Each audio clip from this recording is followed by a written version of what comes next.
Oh, he is muted. Never mind. It's Tuesday. You know what that means. It's time for another comic conversation. So here we are back again. Once again, folks, this is actually going to be our last episode for 2016. We're going to be taking a break here for holidays, for travel, for whatever you want to make as a reason. But it's the last show, so we're going to kind of go out with a bit of a bang here. We're going to talk about some cool things. We're going to look into the past a little bit and see what's coming up for the future. So we got the usual panel here. We got Justin, ExileState Comics. How you doing, man? Hey, how's it going, everybody? Good to be back. Pumped to see what everybody thought about 2016. That's right. And we got Edwin, StrictlyComix, back again. Yes, I agree. I'm anxious to see how we can recap the 2016. So, and maybe looking forward to going into 2017 as well. That's right. All right. And we have a bowl of Kool-Aid that just appeared and formed into Chris. What's going on? How you doing, man? Welcome back. Thank you. I just had to, go ahead and be responsible for a little bit. So I'm back to here. Yeah, there you go. All right, cool. So we're going to talk about 2016 and 2017.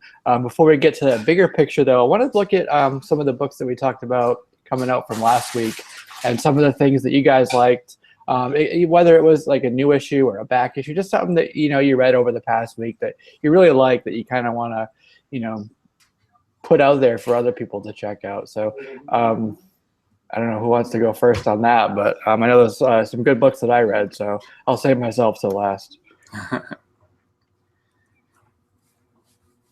Who's going first?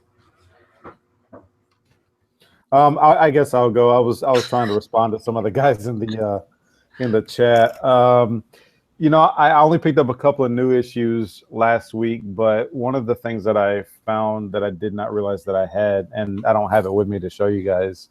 I was talking to somebody over Comic Book Fanatics Facebook page, and I come across a Spawn 27 signed by Todd McFarlane and Greg Capullo in the dollar bin, and it had a certificate. Yeah, and it had a certificate of authenticity.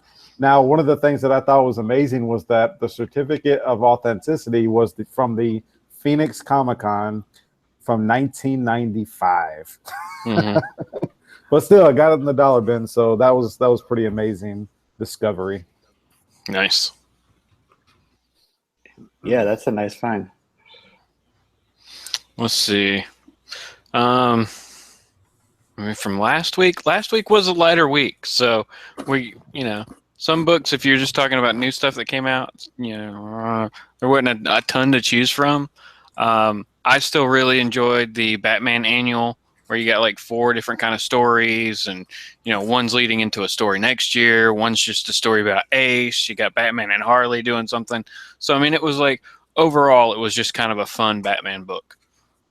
Since it wasn't entrenched in, Monster Man or I Am Suicide or something like that. It was just, some stories that you can read, and then when you're done, you're done. You're not waiting for the next issue. So I enjoyed that. Yeah, that's the benefit to those, I like the ones that tie into the sort of the meta plot, but it's nice to have a little break from that and just read sort of just a one-off story. Right. Did you read the Harley part of it? Yeah. So they're in the car. Yeah. Mm-hmm. That was good. Yeah. All right. Cool. I went to actually a small Comic-Con, so I didn't get out to my local shop to get any new books. There's a small Comic-Con in my area, and I picked up a whole bunch of books. I show a few, but this is the bigger portion of the stack that I got, and here's just a few of the ones that I was able to pick up, mostly for $1. Some of them, I think the only one I paid full price was a Red Sonja book, but Transformers #3. There we go. Get that glare off of there. Nice. Transformers with Spider-Man. Wait, was Transformers about to get canceled? No. This is actually the third. So the first run that they did was 4 issues, and so #3 in it was I guess Spider-Man decided to appear in it. So I was just like, for $1, you can't go wrong. And then picked up Marvel feature 3, I think. No, Marvel feature number 1. This is Red Sonja. I think it's her first solo story. It like retells the story from one of the Conan books. This one I actually got from the White Mountains comic shop. This one here, Nita Blake. I really like the art on this, so I just picked it up. And by the way, awesome shop, really cool guy. I give him a shout out on my last video. Definitely check them out. I have, I'll do a little bit of promotion for them later just because super cool guy. And then a couple other books I got. Let's see, I got this one actually off of, I was on Facebook and Ray Jr. was talking about this book. He got it slabbed and signed. Oh, he won one slabbed and signed at a 9.8. And this is Thor 341.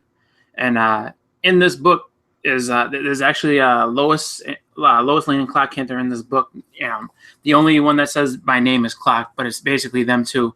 So I picked it up. I was like, I had to get it just because it was funny. So based off of Ray's recommendation, and then I also picked up the first appearance. So first storyline with Starfire Sister Blackfire. So this is 24, 23. This is and then early Star-Lord book.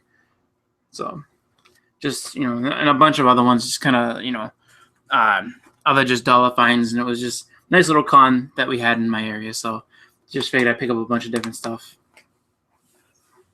Super cool. Yeah, it sounds like you had a fun time, and I'm glad you got to meet the folks from White Mountain Comics. That's really cool. Super cool people. Yeah. Really, really cool. I know a lot of people might not be up in that area or even around there, but they have a website. Show it off now, I guess. So this is the site, nhcomics.com. Check them out. They got a bunch of really, really cool stuff. Yeah, man. I can't wait till I go up visit again so I can stop by the shop. So it's going to be a trip to visit the shop with a side visit to my mother. I'm going to tell her it's the other way around, but yeah, we all know what to do. Whatever will get you in trouble, just stick with that. Yeah, exactly. No, that's cool. Actually, people are mentioning it here in the comments. Comically Flawed, and then Justin, you agree apparently. Mm-hmm. Book that I read last week and I thought it was awesome was Savage #1 through Valiant.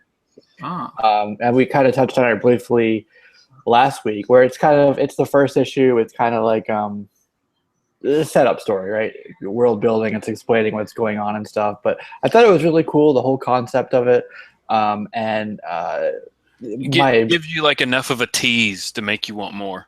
Yeah, exactly. And my biggest gripe with it is that it's only 4 issues. I don't know how they're going to build this up and then give a finale and then have it be done. So, like, I wish it was an ongoing. And they may do, because Valiant's done it before where they've had, like, the book 1, the book 2, the book 3 for the miniseries. I think they did it with Divinity. Yep. So they may do, like, Savage 1, Savage 2. You know what I mean? Yep. But other than that, I mean, the art was awesome. You had Louis LaRosa, Clayton Henry, who's actually a local guy, I just realized. Lives like a town over. Fantastic art. And then, of course, Clay Moore is doing the writing. So, yeah.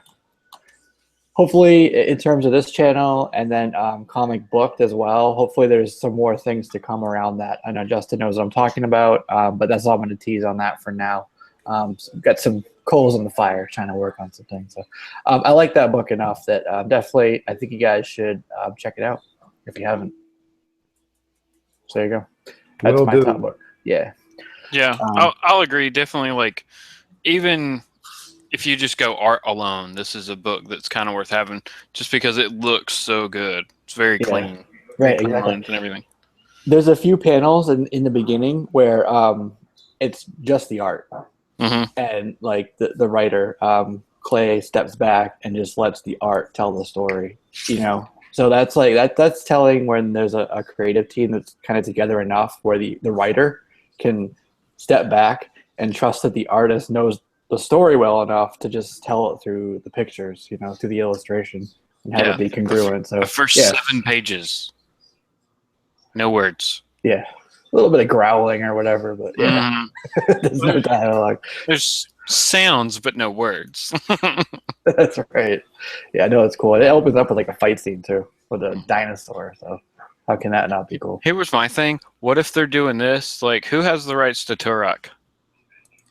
I think it was Somebody else? them last, right? Yeah, Wasn't it Valiant last that had it? Valiant, and then it went to Acclaim. Mm. They did a game and stuff, right? And then this group of investors, one of the guys is the CEO now, they bought all the rights back from Acclaim, so they repurchased basically all the properties. I'm just saying, like, what if Savage is young Turok? Like, we always thought Turok was just like living some weird world or something. He's just on this weird island. It could be. That's what made him hardcore. Yeah, Valiant's like known for having their whole universe be all, cohesive, connected, and everything. Yeah. So it's got to kind of like tie in or relate somehow. You know what I mean? Yeah. So that could be it. You may be onto something there. Maybe. Yeah.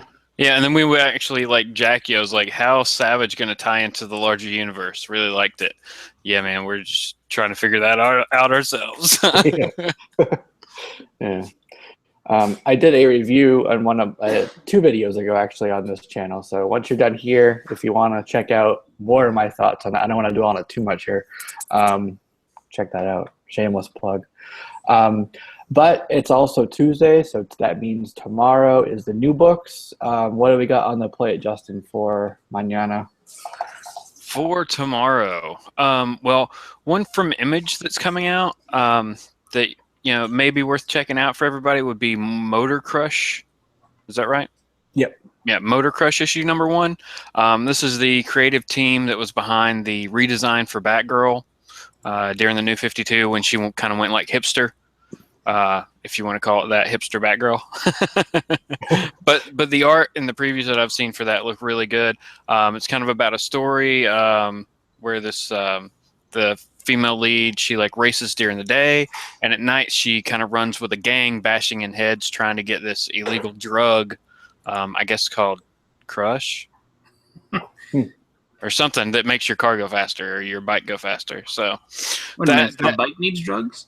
Yeah, man. Everybody's got to have the drugs. Super bike. Right? So that looked pretty good.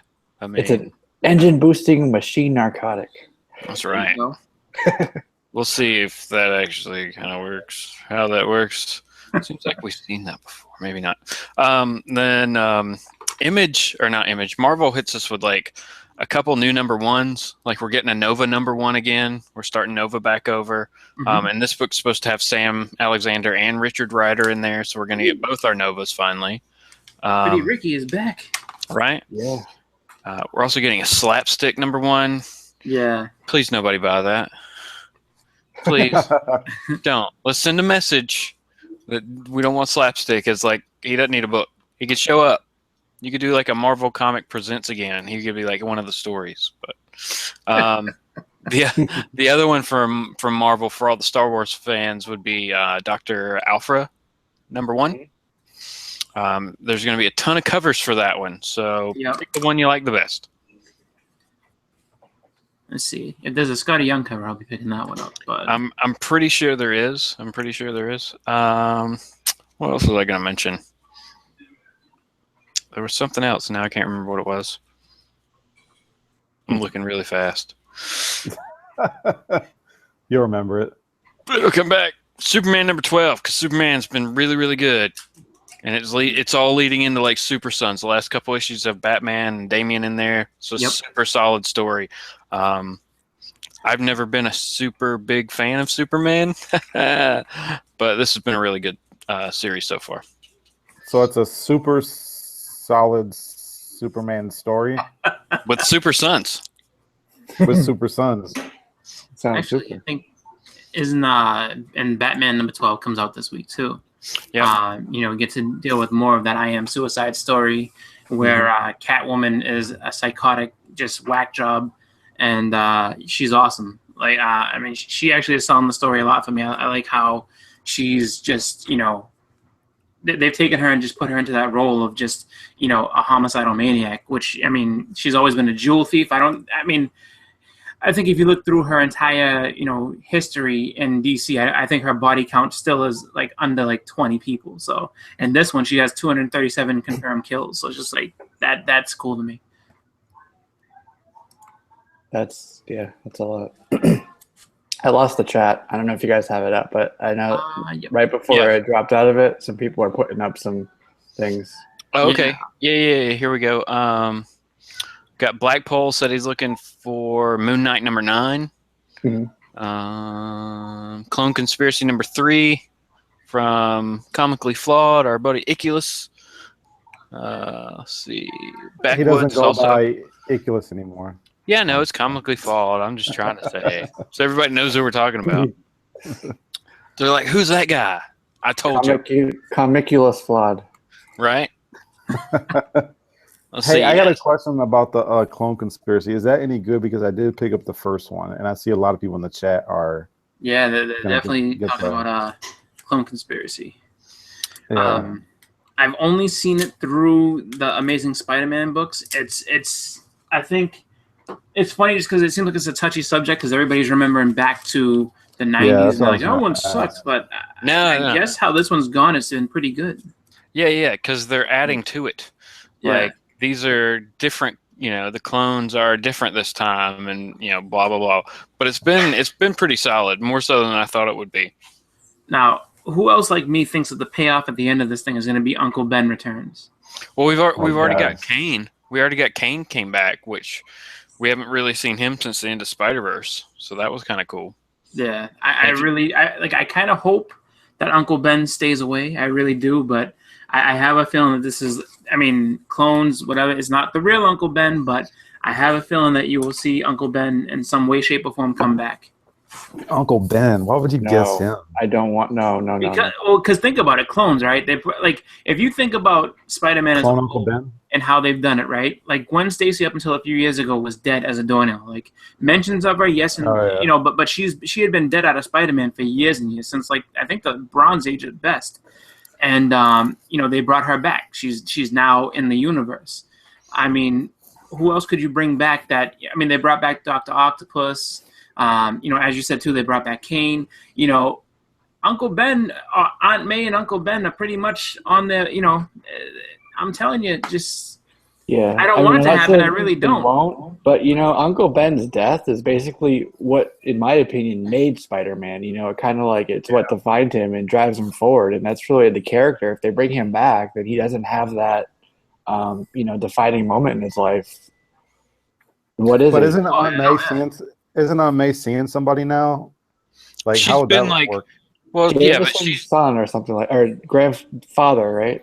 There was a guy that looked just like J. Jonah Jameson. Mm-hmm. Yeah. Well, Aunt May at this point is a zombie because she's died about 4 times. Like naturally, she's died. She's come back. She's been killed. She's come back. Oh my god! They put her in the Lazarus pit. She died in episode in issue 400.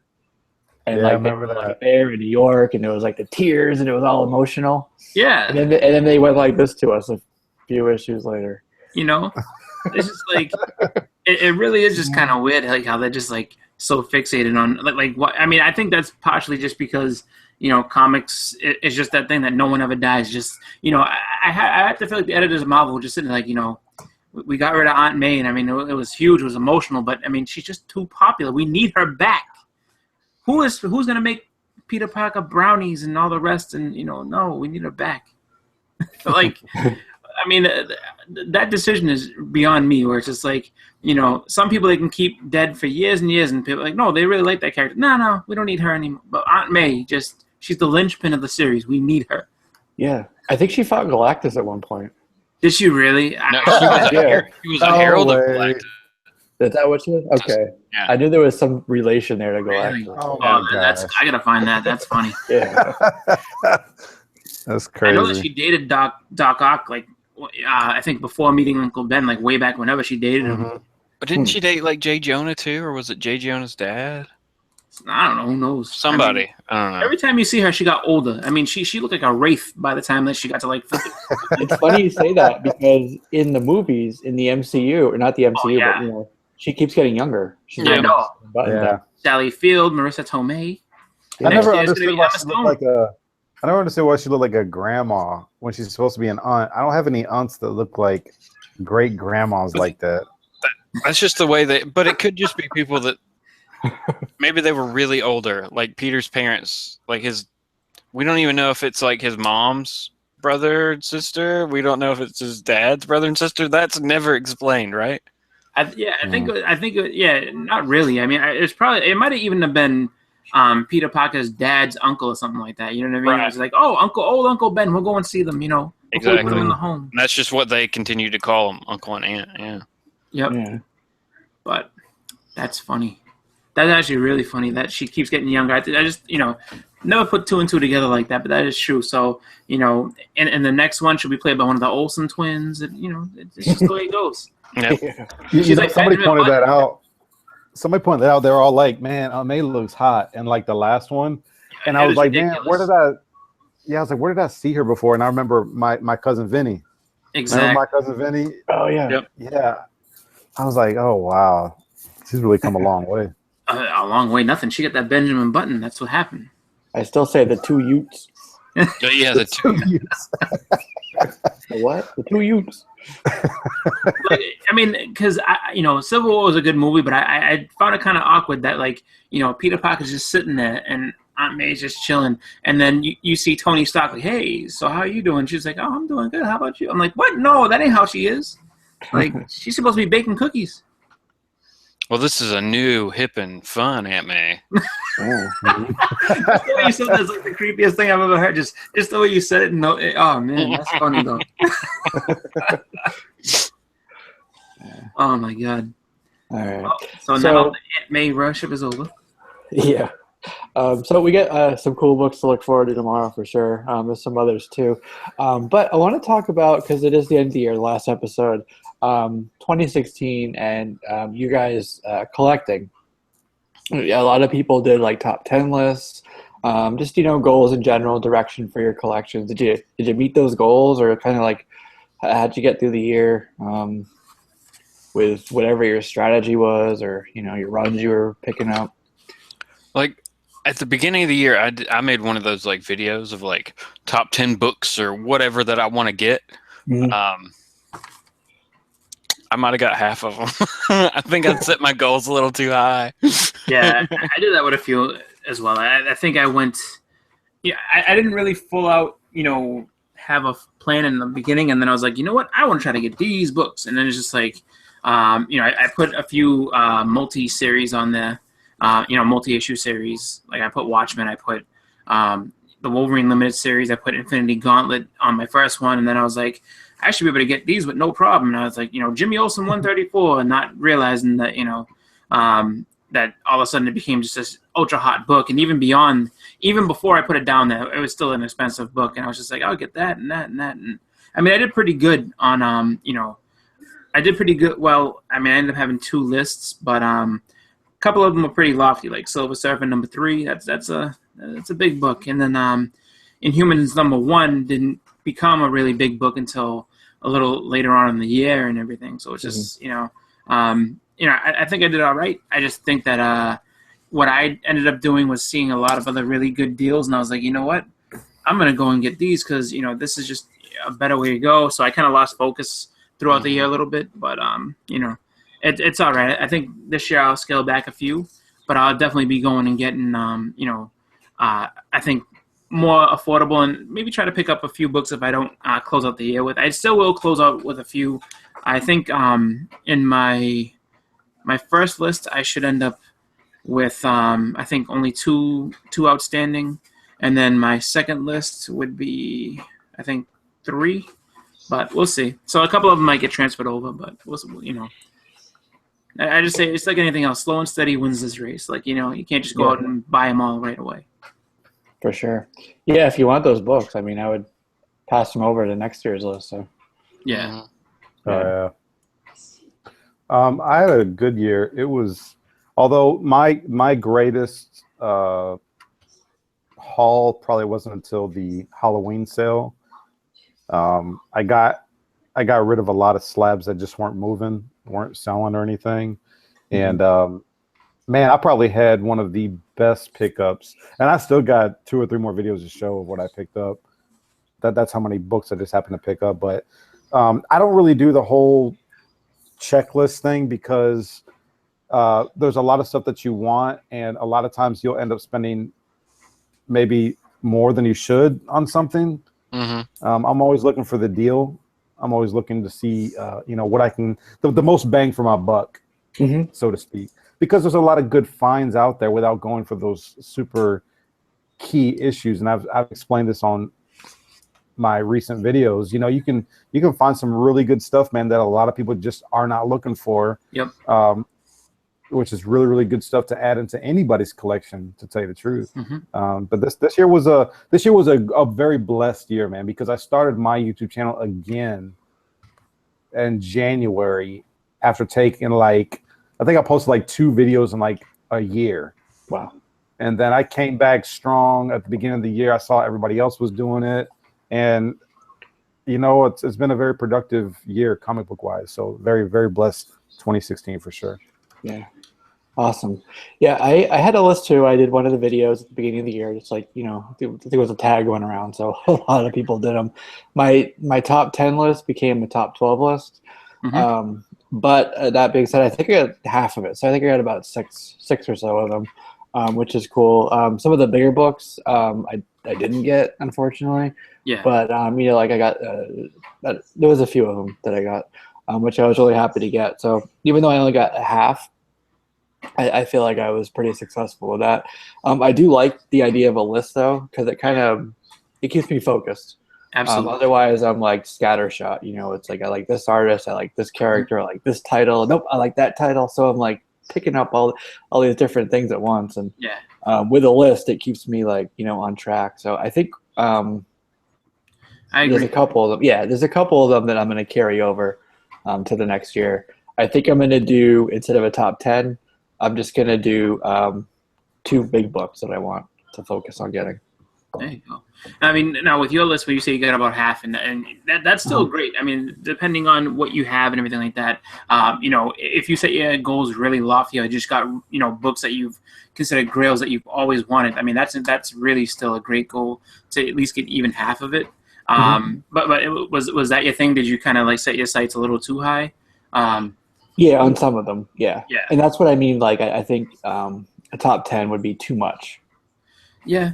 If you have a lot of it depends on your budget, I guess, but a lot of really big books on there, Well, yeah. So it was a good mix of some of the more affordable books, some mid-range, and then some definitely triple-digit books. But yeah, that's what I tried to do with mine too. I had some normal, okay, these are middle of the road books, and then I had a few that were just you would have to find a magical deal on them, Yeah. Exactly. And it's just, those ones hurt the most because you're just oh, okay. I mean, one that I put on that I ended up getting, but I mean, had I started off a little earlier, I probably could have got it for, maybe about $10 less, was Amazing Spider-Man 194. I had seen it, and I kind of looked through it, and I was I didn't really care about getting a Black Cat comic for the longest time, and I was she's a pretty cool character, and I was just, doing the math in my head about all right, she's pretty major in his universe. So how long do you think it'll be before it comes out? And then, with this, Homecoming movie coming up, then people are hey, she's going to be in there at some point. And then the book I ended up getting it for about $30 when I did end up picking it up. But from that point on, it's just kind of been shooting up, and people are just, going crazy to try to find it.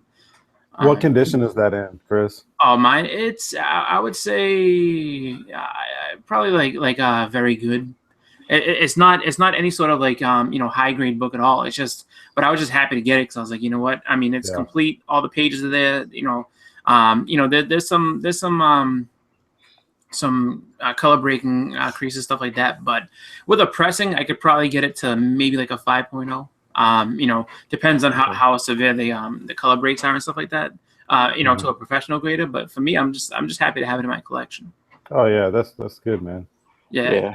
And I mean, I think too, a lot of things that people don't really go for are just second appearances from time to time. I think sometimes the second appearances end up being overlooked, and it's just if it's still a major character, it's still good to have that second appearance, even if you can't get the first. I think that a lot of people just kind of be oh, first is the best. It's it is, but when you think about it, it's just would you rather spend, $200 on a book that, is just the first appearance of a character, get their second appearance for like, maybe half that, or even, maybe even a quarter of what that is. I mean, I think that's kind of where people kind of have to have that whole mentality of, we'll get them next time, or maybe, find a good trade, good deal. Just because, you don't want to always break the bank on every comic you go out and get. Mm-hmm. Oh yeah. And like Edwin said earlier, or somebody said it, patience, waiting is, definitely key. Don't, like you're just saying right now, don't rush out and get the first copy you see. Wait, be patient, and that's going to pay off for you. Absolutely. So yeah. I think the question is does everybody have the strength to say no and just walk away? That's a tough one. You know what I mean? Yep. Shoot. I mean, if it's not at the price that I want, then yeah, I can walk away pretty easy. yeah. Well, I mean, there was a bunch. I did that with Thor 337, and I ended up having one that I paid $12 for it, and I was happy at a local shop. And then, a different local shop I went to, they wanted $40 for it, and I was just like, and there was a couple times I was just like, should I pull the trigger? I'm like, no, I'll wait because Boston Comic-Con's coming out, and then I found one for $5. It just fell in my lap like that. So, nice. So I have two copies of it, one for $12, one for $5, and it's just like, for the price. I mean, at a quarter of what I would pay for the whole, for that $40 one. And I would be pissed if I had bought that book for $40 to find out that not even like 3 weeks later I could have got it for $5, Mm-hmm. That's a big difference. I want to give a couple of shout outs in the chat here. Some people are chiming in on this too. Blackpool said he failed miserably on his comic budgeting goal. He says he has a problem. Comically Flawed says Transformers 1 and G.I. Joe 1 are high on his list for next year. Also, Amazing Spider-Man 601. That's a book I got last year. That was on my 2016 list, by the way. Jackie O said Optimus Prime is coming out this month, and said that looks pretty good, so might be worth checking out. Comically Flawed says, to you, Chris, he's got a few of the early mid-100 Iron Mans coming in, and to get with him on the numbers and the ones you're missing, and he'll see if you got what you need. And a big congratulations to Backwoods White Mountain Comics, who says She-Hulk #1. That's coming out next week. Soon. Yeah.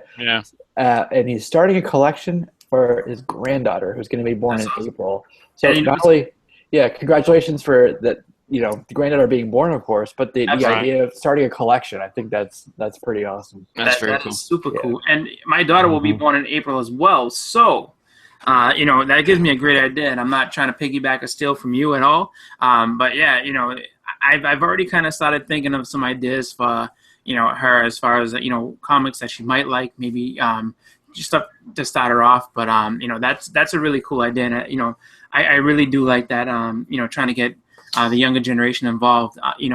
I've already kind of started thinking of things for my nephew as well.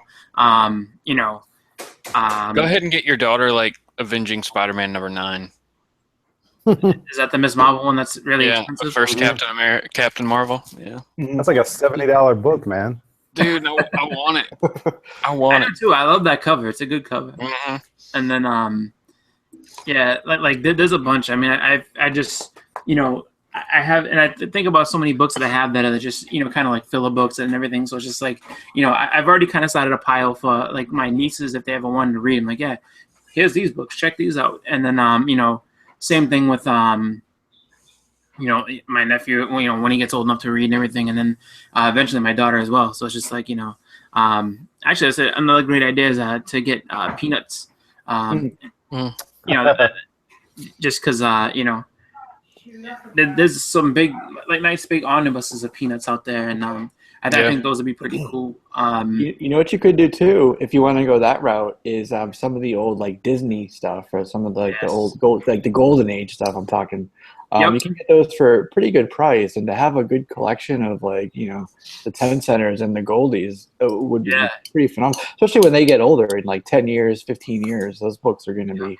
Obviously, Dude, I saw so many at that con. That's one thing I was happy about is there was a lot of like big books that I had seen out there that was just and it's just one of them. All right, I can go on my wall, and it's just like. But I did say no. I was like, you know what? I'm just here to it was more of a therapeutic. Just go there, relax, have some fun, and But it was just I saw so many of those, and I'm just like I'm not really so worried about keys with those older ones like that. I'm just kind of like, you know what?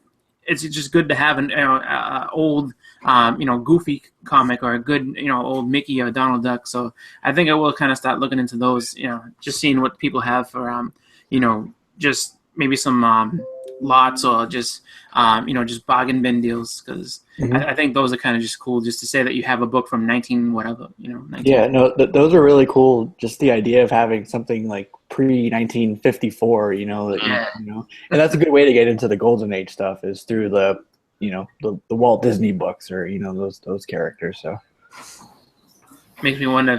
Now I wonder if I open myself up though. So like, so you were around in 19? But like, no, I was not around in 1950. Yeah, that's not true. You can get DC Silver Age pretty cheap. Yeah.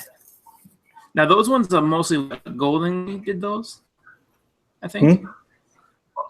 Were those put out by Golden Key, the Silver Age Disney's, or was it like? Because I don't remember. Cartoon books are a lot of different. There's like Dell, there's Golden Key, so I don't know exactly who to look for. But I mean, a simple eBay search will clear that up for me. Mm-hmm. Yeah, exactly. Yeah. Jackie said he picks up every Casper or Hot Stuff he sees. Hot Stuff Little Devil is a pretty cool book if you ever read it. That character. Oh, Harvey. Yeah. Yeah, Harvey Comics. All right. Comically Flawed in terms of his current list said he wants to put NYX, Knicks 3 and 4 on his list, but I would tell him wait on that. It's at the height of its interest, its peak. Don't pay retail. Price. Yeah. Let the movie come out. Let it like I'm doing the same thing with. Trust me, Iron Man 55 is absolutely one of my top 3 Grail books that I want, and I'm gonna end up waiting until the movie's over and done with, and hope that when he's out of the public eye, like that book will probably go down a little bit. Maybe not because he's such a big character, but that's my plan. So if it bites me in the ass, it happens. But for the most part, just right now is too hot to touch those books. Mm-hmm. And that goes for any movie. If you're trying to pick up first appearances, once you start hearing all the news and seeing the trailers or the teasers, it's too late.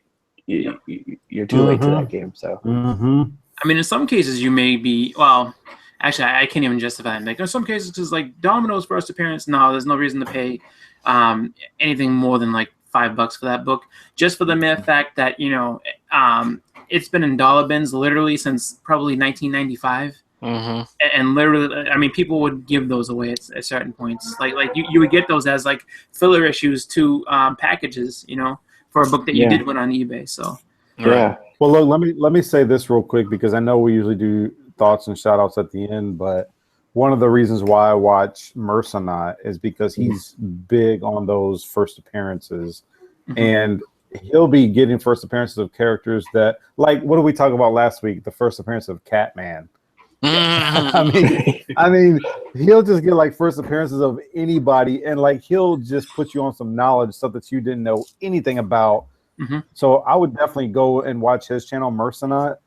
So that you can kind of get ahead on the game a little bit, because you're right, Jesse. As soon as there's an announcement, it's over, man. Those books just shoot up through the roof, and they're almost unreachable at that point, unless you want to spend, retail for them.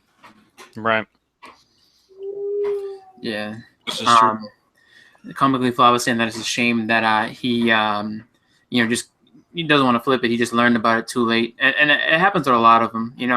I mean, there's no one has cared about Steppenwolf, I think, probably in a good long time. And now all of a sudden everyone's Steppenwolf. Yeah, right. Ever. About him.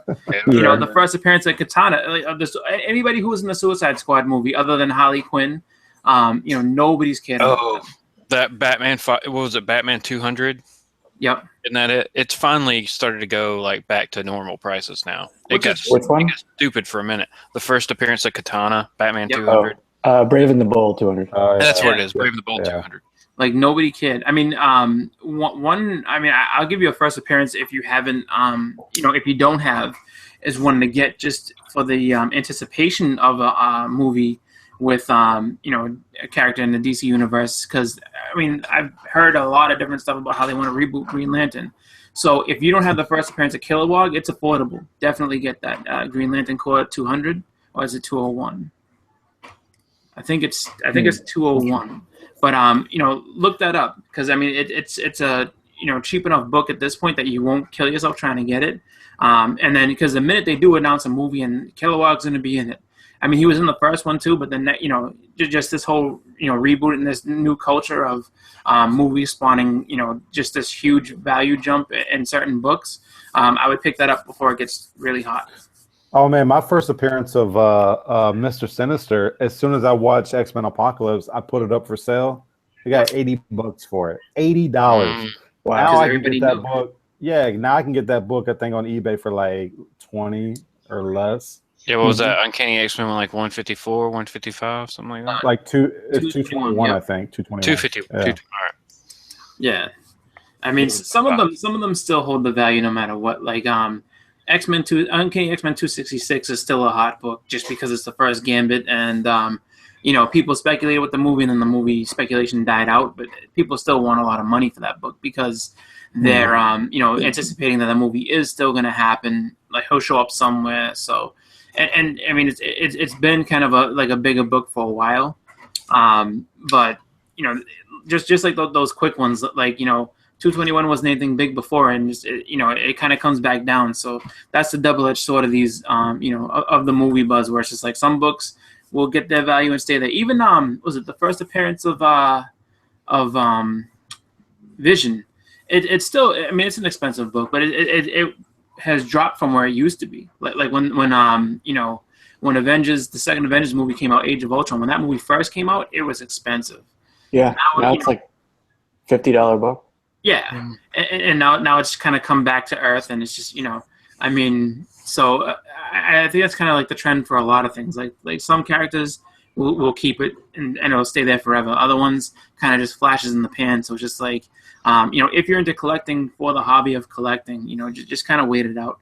If you're on the other side of it where you're trying to just kind of flip and move books, I think you kind of have to stay ahead of the curve. And when you hear this movie's coming up with this or that, like just like how Edwin said, like after he saw the Apocalypse movie, he was just, what, listen to this book up, see what I can get for it, and then watch it explode. Just like New Mutants 87.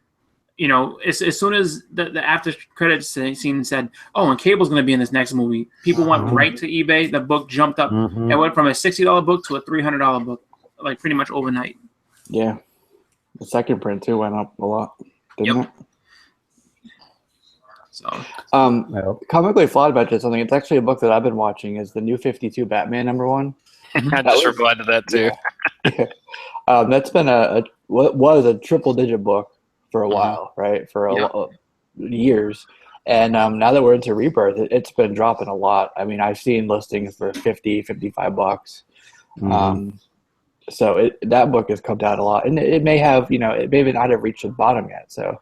Even if it's not obviously Batman's a movie character, but if it's like not like there's a new character, the hype, it's still worth waiting and seeing what happens if you can afford to wait, really. Yeah. So it's a perfect example of it. Mm-hmm. It's funny because if they would have stuck with the New 52, that book I think would still be hot, and now everybody's kind of bandwagoned onto Rebirth. Yep.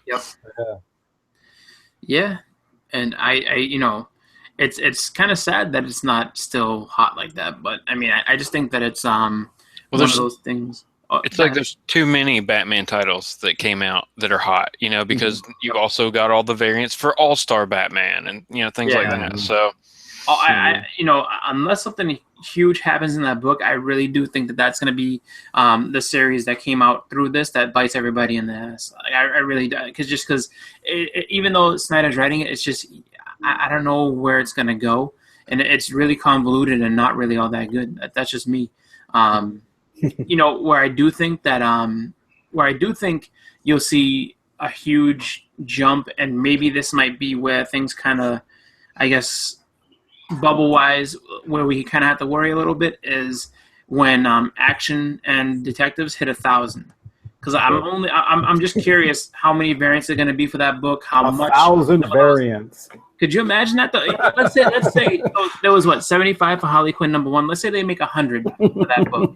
100 variants. I mean, just from the print run on itself, you have 100 separate covers, and one's going to be in mass production, and the other one's in 1 in 100, 1 in 1,000. It's just like, even still, you have, let's say like 400,000 of that one book. That's going to be. And it's going to be a $9.99 book. Yeah, yep, exactly. If they follow current, it's going to be 3 different versions of every variant. Yeah, as long as there's a holographic chromoly cover, I'm happy. I figure that will be where you really kind of see things fall off, just because I think at that point the people that have been in it for a long time, I just seem like, dude, I can't deal with this.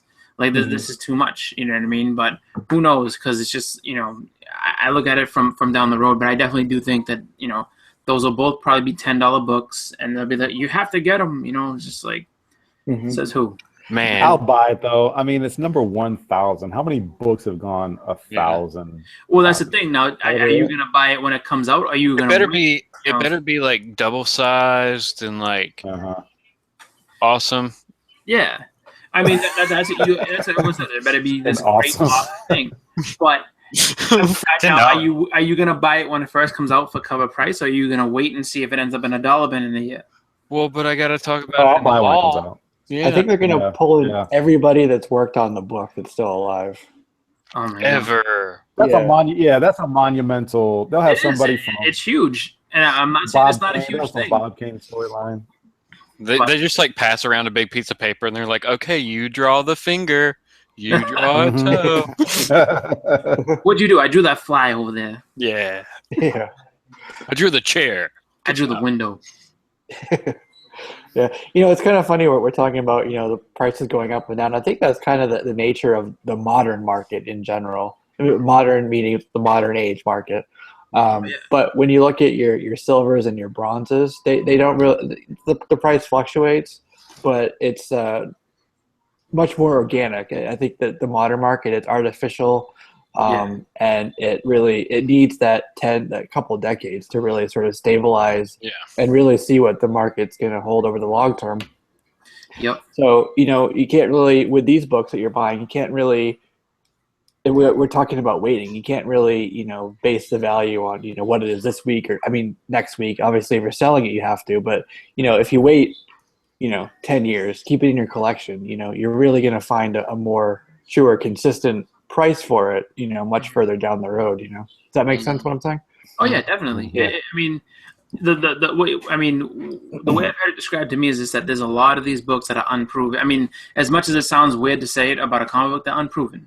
You don't know how that's going to stand the test of time. I mean, people are buying up Rebirth and saying, people like certain things, but who's to say that doesn't end up being the worst era of DC books that's ever come out in comparison to other ones? You know what I mean? It's just like it really is kind of just a crapshoot where it's just like everybody thought that everything was great in the 90s and bought all these books, and they were, people thought that these were going to be the ones that you're gonna retire off of and everything like that, and then come to find out that a lot of them are lining a lot of people's dollar bins just because there's so many different issues and different titles and different I mean, a lot of them are cool to have, but it's just like it wasn't the gold mine that everyone thought it was going to be. So you gotta take some time to figure out like who's going to be what. I mean, the other thing though, I guess from our standpoint as collectors in this modern age, we do kind of, I guess, set what is going to be the keys going forward. So, I mean, if we do get these books and we do embrace them, and this is,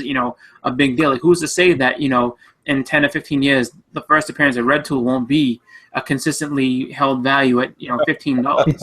That's why I bought that Daredevil, or not Daredevil. That's why I bought the Deadpool, what was it, number 10 or something like that, with Deadpool 2099 in it? Who knows? Oh, yeah, I got that too. Who knows? Like, who's to say that won't be, the just consistently, up there as far as like a double-digit book for, the next, like, in the next 30 years, and be like, oh, like that's the one book out of all these that I can sell and get $50 for. Wow, okay. Yeah. Look at Riri Williams or Amazing Spider-Man. I think it's 15, right? Yep. Iron Jane. Yep. So I mean, when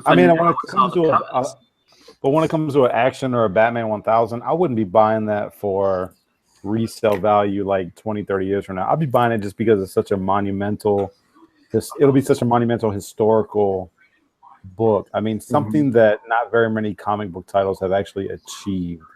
Yeah. I might go as far as buying like an expensive black and white variant or something like that, but other than that, man, that'd be awesome to have. I mean, to be around to experience that. Yeah, it'll be cool for personal collection, but I can imagine the print run on that thing, man. It's gonna be massive. You know, we're talking, if you're saying 1,000 different variants. The print run on that thing is probably gonna be, you know. If they're gonna do 1,000 variants, they're gonna hire me to do a variant because it's like, you know what, here we go. You draw a picture on there. They're already working on that right now. I bet you they're working on that right now. Especially with all the older guys. Like, I mean, Neil Adams has already been doing one. You know, all the iconic people who Jim Lee has at least 3. You know, they're gonna make a Michael Turner one. You know, I mean, like everybody who's a big name. There's a J. Scott Campbell one in the works. You'll see. Yeah. Yep. It's just like, you know, they've got a Darwin Cook cover waiting too. Probably. And you know, the crazy part about it is just that, you know, right now it's just those covers that are selling everything. It's not it's just those ones that are really gonna that have really moved and motivated a lot of, you know, big sales with certain books. And it's just like, you know, it makes me wonder really and honestly, like, you know, when you have a you know, a list of variants that's like huge like that, you know, which ones will retain the value? I mean, or is it more lucrative if you're going to do something like that to go and you know, get a blank and get a sketch by, you know, an artist that, you know, now you have a piece of original art, so it's just like, get that, go get the sketch, get it graded, and then, you know, be like, hey, you know, I have a Adam Hughes sketch on this, you know. Who knows? I mean, maybe that would end up, you know, holding more value than the actual, you know, variant cover that, you know, maybe Adam Hughes does for the book. You know what I mean? Just because if there's 1,000 different covers, which I hope not, but if there is, I mean, you know, who's to say that, you know, the one that you paid $30 for on the day it came out is going to be, you know, that one big exclusive one that everybody loves. That's a really high part with, you know, a ton of variants like that. Yeah, for something with that many, I would just get the regular cover, and then if there's a cover done by like my favorite artist, get that one. Yeah. Not try to, if there's that many covers, it's just a guessing game and you're gonna lose. So yeah. Like, you know, I even think that you know, when it comes to that as well, like, you know, get your favorite artist, get the regular, and if you have the money to kind of facilitate it, get yourself a blank and have somebody, you know, if you go to a con, have someone do a nice sketch on it, and then just be like, all right, so I got this sketch and I can go with that, you know. I mean, or maybe instead of dropping a whole bunch of money on one of the, you know, 1 in 1,000, you know, why not just go and be like, listen, get the blank, get the and then maybe drop some money on like a really, really nicely done colored sketch by, you know, a nice commission on it. Yeah. Comically Flawed has a nice idea for you. I'm going to check that out. Jackie O said there's definitely some good books, modern books. Oh, yeah. That are, you know, short shots, basically. So Saga, 7 to Eternity, that's on issue 3 now. Monstrous, which is a really great book as well. Well, they're all good books. And then the other one he mentioned was Paper Girls. Yeah. UKV story. That's been pretty great, too. I'm actually glad he mentioned 7 to Eternity, because I've heard, I'm actually going to go check right now, but I've heard that #1 is going for, I guess in some cases, up to like $50. Yeah, and you know what? I picked that book up, I think it was 2 weeks after it came out. The issue 1, it was sitting on the shelf for cover price. So I know. Like, well, I'm trying to see if I can go back to my shop and maybe get one or two more. It's not cover price at my shop. What? Oh, there's another book I was going to mention. Ooh, free cakes. You're going to mention a book? Yeah, it was. Now I completely... Oh. Nope, I lost it. That's all good. It'll come to you. All right. But I want to talk about your goals for 2017. We talked a little bit about how are those, Edwin? Are they good? Nice. Nice. It's Christmas cake. Yeah. Can't go wrong with Little Debbie's. 2017, we talked about, you know, some books that you might be carrying over from your 2016 list. What's, in terms of your collecting and your hobby, what's that going to look like for you going into the new year? Oh yeah, Animosity. Yeah, that was the book I was thinking about, on Animosity. Oh, also to add to that too, Hillbilly I guess is a big one too. Yeah, that one had just a low print run, I think, on that first issue. So. Last week, I picked up my pull. They handed me the books, and I had a second print for Hillbilly #1 in there. Yeah, that came out a long time ago, didn't it? Mm-hmm. Like So 3 or 4 weeks ago. yeah, but it just showed up this week in my new comic stack. Thought that was weird. Maybe they had a delayed shipment from Diamond or something, but possibly. I think it's like a 4th print on that book. I think so. Yeah. 3 or 4. Yeah. Mm-hmm. So I mean, who knows? I mean, hopefully that second print will have lower numbers than the first, and it becomes a really rare one that makes Jesse a lot of money. Let's hope. Maybe in like 20 years, I'll make $20. Okay, so 2017. What's that going to look like for you guys? For me, with Baby on the Way, it's definitely going to be a little different. I'm going to have to, curb a lot of my newer comic buying. I think. I mean, I'll still be having polls, but they're going to be probably a lot smaller. I think I'm going to end up having to stick more to my top book list and really just focus on getting books that I really want to get, versus just going out and buying books every single week, or buying as many books as I do every week. But for me, I think that's kind of a good thing, just to kind of focus the collecting, rather than being like, just pick up a bunch of books because it's Wednesday and get some money. I think that in terms of just collecting in general, it's going to be more of a light year for me, I guess. I will still try to pick up books. I'll still be doing my channel. I'll still be, interacting with everybody, having fun. But yeah, it's going to look a little different. I mean, unless I get a really good job and, I hit the lottery and I'm like, yeah, I got money to spend. Like, let me light my cigarette with this Hulk 181 real quick. Who knows? I think I killed Owen. You are awesome if you can light your cigar with a Hulk 181. But I think it's going to be more just kind of focused on collecting versus just more of the whole just wholesale, like it's Wednesday, let's do it. Like, I see this deal, it's going to be more focused on just those books for me. Okay, cool. What are you carrying over from your 2016 list? Any specific books you want to mention, or? Yeah. So I will be carrying over Power Man and Iron Fist #50. If I don't get it this year, I want to get that one. I think that's the first. That's the first Heroes for Hire. I think the first team up between him and. That's actually. I think that's when the title changes over. Okay. I'm still gonna try, and this is one I'll see if I can get it done, but I don't know. Ms. Marvel #1. Just because the movie came out and everybody wants Ms. Marvel #1, it's a tough one to pick up. And then Inhumans #1, which we'll see about that. Don't buy it.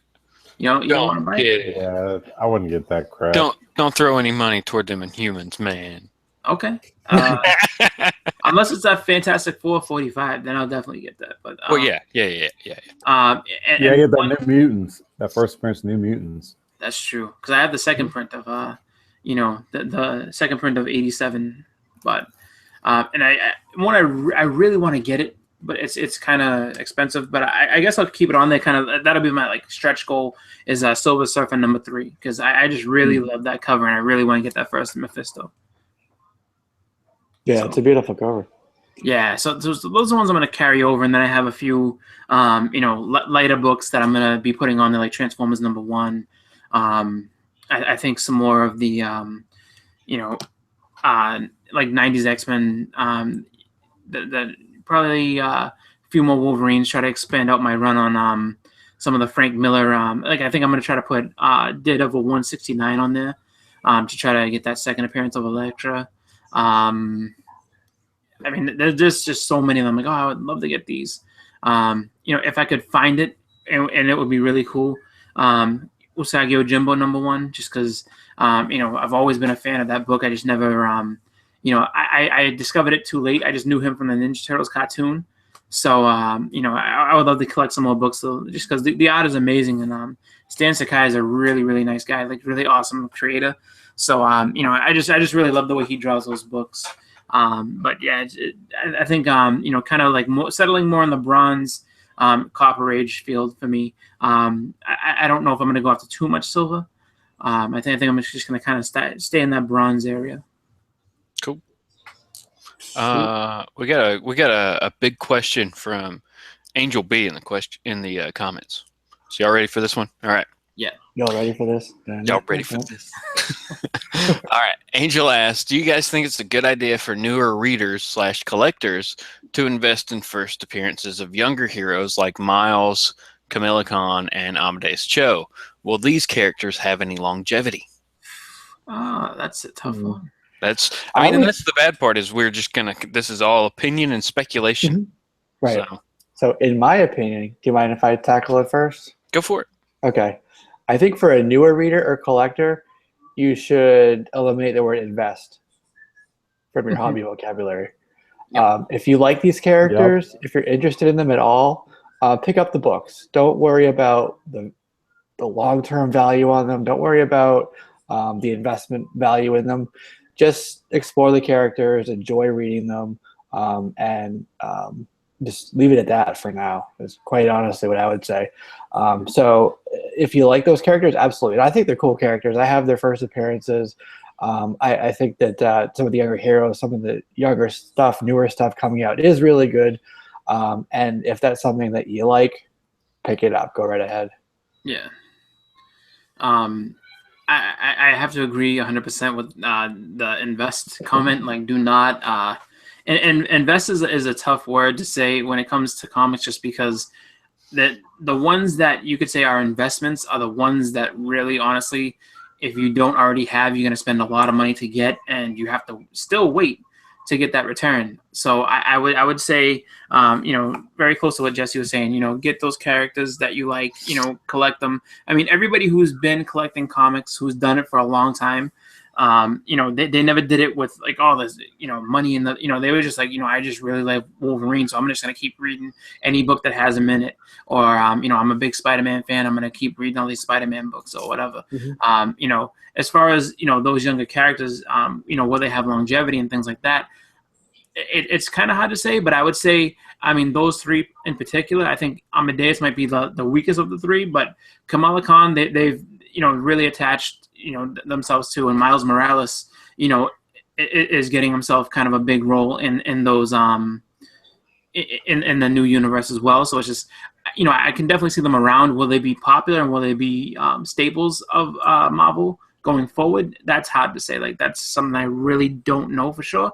But for now, if you enjoy reading them, just pick up those stories, because, you never know what's going to end up becoming the key story. So just if they're the characters you like, buy them, read them. And, just if you do, love the book and you want to make sure that it's, preserved as you go forward, just take care of them on the way up. Yeah, I agree with what Jesse says. I actually been using his term a lot. You have to collect what you love, man, because I always stick to like Spider-Man, X-Men, Batman, Superman, and anything extra that I get, like first appearance, key issue, stuff like that. I really start to realize how quickly I am to sell those that are outside of the X-Men, Spider-Man, Batman, Superman. How quickly I am to sell those versus like the other four that I just mentioned, because whatever you love, that's what you need to collect. You do need to take the investment side out of it. That, to me, the investment part is more like a bonus. Like, that's the whole thrill of like the hunt, when you can hunt and you find something that you weren't really looking for or didn't expect to find, that not necessarily an investment, but you could flip, make a quick sell on. Do that. But outside of that, usually when I'm digging for like the X-Men, the Spider-Man, the Batman, the Superman, anything extra is like, I hang on to it for a minute, but then like as soon as it starts to die down or lose value, I'll flip it or try to sell it real quick. Mm-hmm. And then you put that money back towards those core books that you're always drawn to, right? So you're kind of reinvesting back in yourself. Exactly. But yeah, you just got to ask yourself, are comic books a hobby of yours or are comic books a business of yours? That's where investment's going to come in.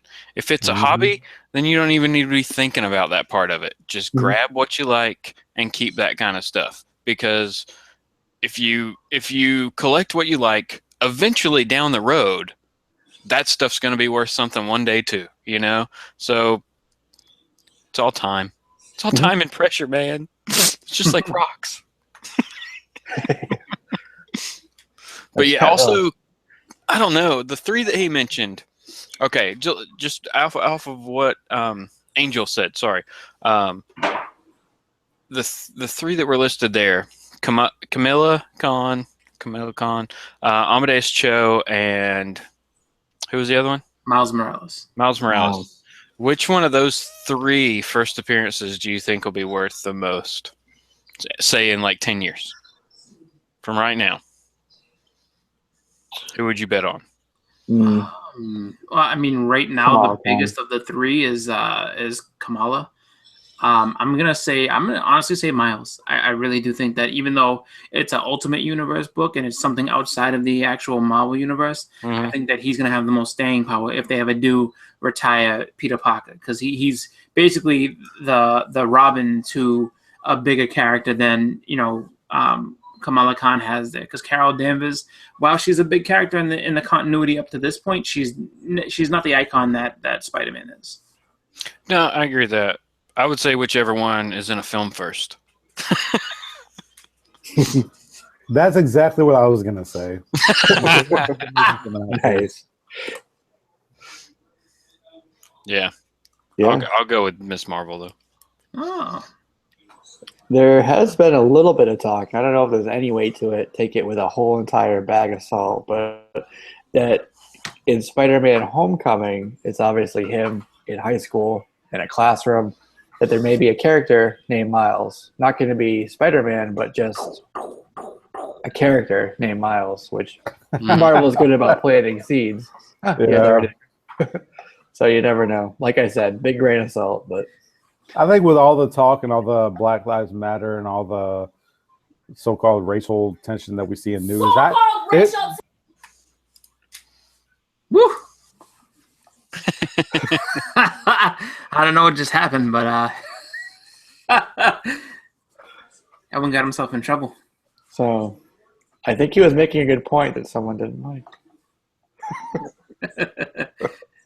Okay.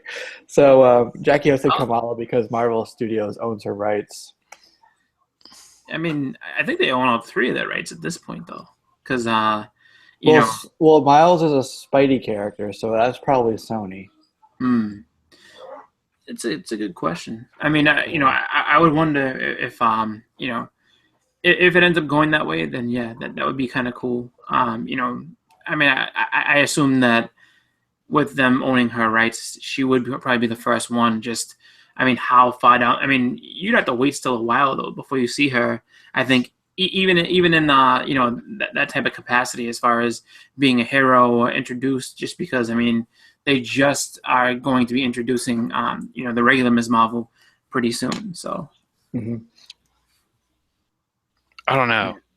As a diversity type character, I think that they could fast track her. And especially she's an Inhuman. So she could easily show up in the Inhumans TV show. Well, she could, definitely. But, I mean, it's just, would she, would they go a different direction, though, with her? And then maybe down the road make her into Ms. Marvel? You know what I mean? It's possible. No, I think for merchandising and everything, they would just push Miss Marvel as fast as they could. Because they're like, every girl's going to want to be like Camilla Khan. So basically, though, Miss Marvel is just like kind of Mr. Fantastic. Yeah. I mean, other than her like healing ability thing. Like hammer. Yeah. Yeah, apparently she can do it with every body part. Yeah, she's cool though. I like the way they went with her. Like she's just she's a different type of hero. And and I do like the thing that I really do like about those three characters and basically just all the younger versions of those heroes. So kind of like I wouldn't call them sidekicks, but they kind of are like sidekicks, like kind of like Marvel's version of Teen Titans, I guess at this point, is that they love to pretty much give the finger to the established heroes, and they're just like, we're not following what you say. Like, we don't want, like how they were in that Avengers, and then they had that one cover where they're all just burning their Avengers membership card because they're just like, we don't want to be part of you guys. Like, we're not you. Like that's what I think makes them cool and stand out. I think that that will help to establish them as their own characters. Like, I mean, will they always stay in those roles? Maybe not. But I think that that's what's going to end up making them, making them memorable, and hopefully give them that staying power to be, those big key characters, and hopefully grow those books. Are you reading Champions? I read the first one, and then the second one, which was really weird because Vision's daughter was like making out with Amadeus, and I was like, oh, I mean, but I haven't read. Mark Waid is a good writer, so I mean, even though it's a little bit of an awkward moment. But just to me, it just feels like Young Avengers 2.0. Yeah, and that's something where I look at it and it's just I think the Young Avengers really didn't get the fair shake either. Like, I mean, because you had some pretty cool heroes, and a couple of them were pretty original in the fact of that, like, they were just very like Wiccan is a really cool character, and I just feel like they kind of Kate Bishop brush them off to the side and kind of be like, all right, so they had their turn. They're not really young anymore. We have these, new young crop, and we're gonna focus on them. And these guys will kind of be side characters. It's just like, no, why didn't you? They could have been developed into a better team or something. Just good standalone heroes as well. Mm. But doomed not to go up in value. Doomed.